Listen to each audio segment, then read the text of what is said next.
शिक्षा के जिज्ञासुओं नमस्कार, आपका स्वागत है डॉक्टर पवन शुक्ला एजुकेशनलिस्ट नामक यूट्यूब चैनल पर। आइए आज हम बात करते हैं मध्यमान की।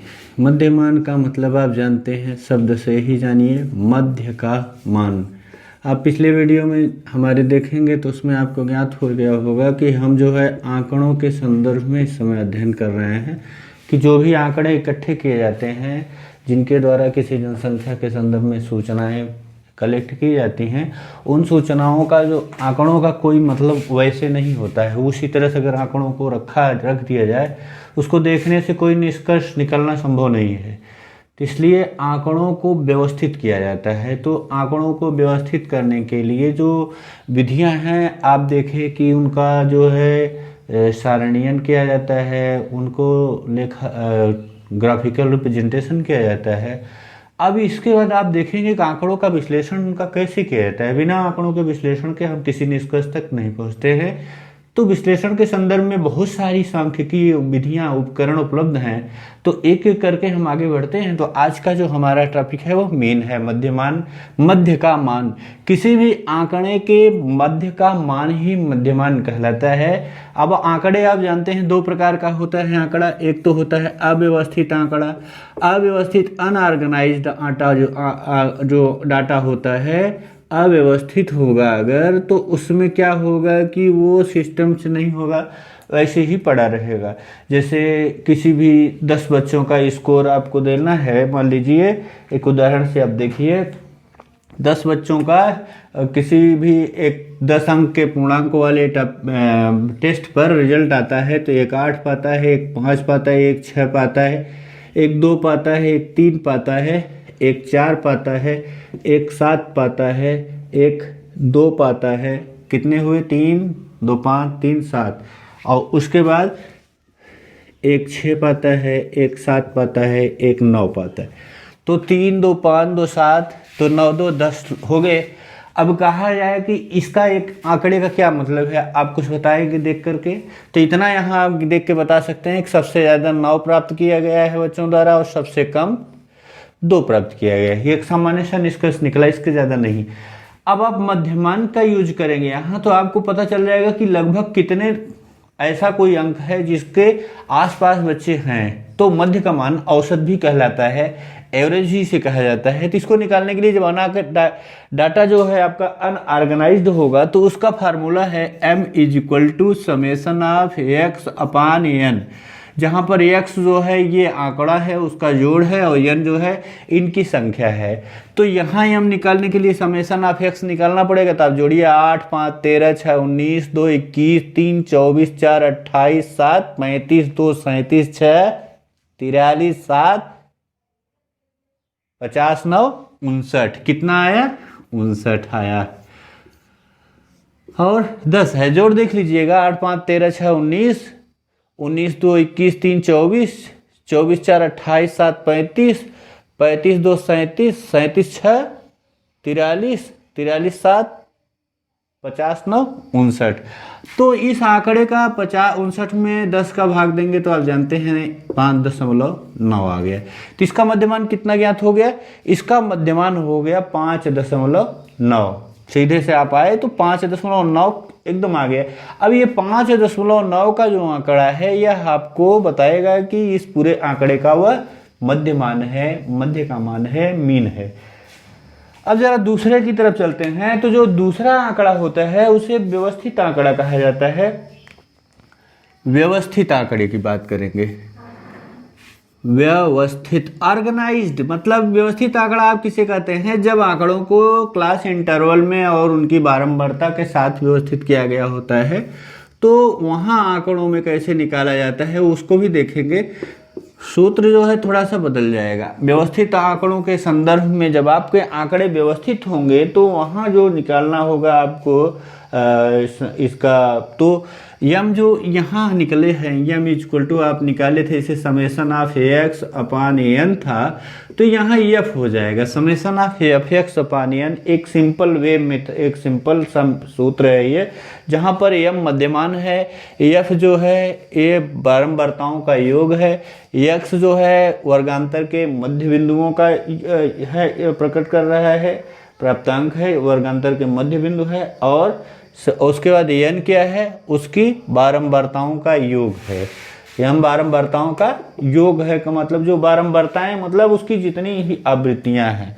अब एक उदाहरण ले लीजिए जरा सा यहाँ पर, तो एक उदाहरण हम लेते हैं, तो थोड़ा मुझे यहाँ मिटाना पड़ेगा। तो आप तो समझ ही रहे हैं कि हम अब अव्यवस्थित समझ चुके हैं, अब व्यवस्थित आंकड़ों की तरफ बढ़े हैं। तो एक यहाँ हमको चार्ट बनाना पड़ेगा जो कि डाटा का रिप्रेजेंटेशन करेगा, फिर इस फार्मूला को लगाएंगे। तो आइए देखते हैं, एक चार्ट लेते हैं जो इसका प्राप्तांक का क्लास CI है, इसका क्लास इंटरवल यहाँ दिखा रहे हैं, और F जो है यहाँ दिखा रहे हैं। ठीक है, F यहाँ दिखा रहे हैं। तो देखिए, पहले तो आपको ऐसे ही मिलेगा, आंकड़े इसी तरह से आपको मिलेंगे निकालने के लिए, जिसमें इस तरह से शुरू करें 70 से 74। अब आप यहाँ एक सीरीज और डाल सकते हैं 1 2 3 4 की, 1 2 3, 70 से 74 की बारंबारता दी गई है 3। ठीक है, और उसके बाद है 65 से 69। अब आपसे मैं एक प्रश्न यहाँ पूछ सकता हूँ कि ये जो वर्गांतर की श्रृंखला का चल रही कौन सी है, इंक्लूसिव, एक्सक्लूसिव, RP और सीरीज। अब आप देखते रहिए, बताइएगा कौन सा है। तो 65 से 69, फिर 60 से 64, 60 से 64, फिर तीसरा 60 से 64 के बाद हम देखते हैं 55 से 59 दिया है, 55 से 59, फिर 55 से 59 के बाद आप चलें तो 50 से 54 है, 50 से 54 है, और 45 से 49 है, फिर 40 से 44 है, 40 से 44 है। ये आपके सामने मिल गया। अब यहाँ बारंबारता 3 5 7 10, 3 5 7 10, 7 5 3, 7 5 3, ये आपकी दी गई। पहला काम आप बारंबारता को जोड़ लें, जिससे आपको n प्राप्त हो जाएगा, जो कैपिटल N दिए गए। 3 5 8 7 15, 15 7 22 10 32, 32 7 39, 39 5 44, 3 47, या तो 40, कितना फिर से जोड़िए जैसा, 3 5 7, 3 5 7 10 7 5 3। ठीक है, 3 5 8, 8 7 15, 10 25 7 32, 32 5 32 5 37, 3 40। ठीक है, n आ गया आपका 40। एक चीज़ आपको मिल गया n। अब आपको क्या निकालना है, इसमें बाकी क्या है, समेशन ऑफ f(x). तो x निकालना है पहले, और फिर उसका गुणा करना है। x निकालना है, तब गुणा करेंगे आप, तब आपको f(x) मिलेगा। ठीक है, और उसके बाद तब यहाँ आप समेशन ऑफ f(x) करेंगे, तब आपको उस फार्मूले में निकालने के लिए आ जाएगा। कैसे निकालेंगे, देखिए x कितना है, 70 और 74। x कैसे निकालता है आप जानते हैं, 70 धन 74 बटा 2, कितना हुआ, 4 7 7 14 बटा 2, 7 14 72, कितना आया, 72, यानी बीच का बिंदु, इसका मध्य बिंदु हो गया 72। ठीक है, यह हो गया 72। और उसके बाद दूसरे का देखिए क्या है, दूसरे का मध्य बिंदु क्या निकलेगा आपका, दूसरे का है 65 69, तो इसका 67 आ जाएगा। हाँ, निकाल लीजिएगा आप, बता रहे हैं, जोड़ करके दोनों सीमाओं का एवरेज निकालेंगे तो 67 आ जाएगा। ये हो गया 67, और ये हो गया 62, और ये हो गया 57, और ये हो गया 52, ये हो गया कितना, 47। ये इसका कितना होगा बताइए, 52 होगा, 50 52, और इसका 47, और इसका 42। ये हो गया x। अब उसके बाद आप f(x) को निकालेंगे, तो f में गुणा करिए, तो देखिए थोड़ा लंबा होता है, ये दीर्घ विधि कही जाती है निकालने के लिए, लेकिन आप इतना समझ लेंगे कि आपको ये इतना चाहिए, summation of f(x) upon n चाहिए।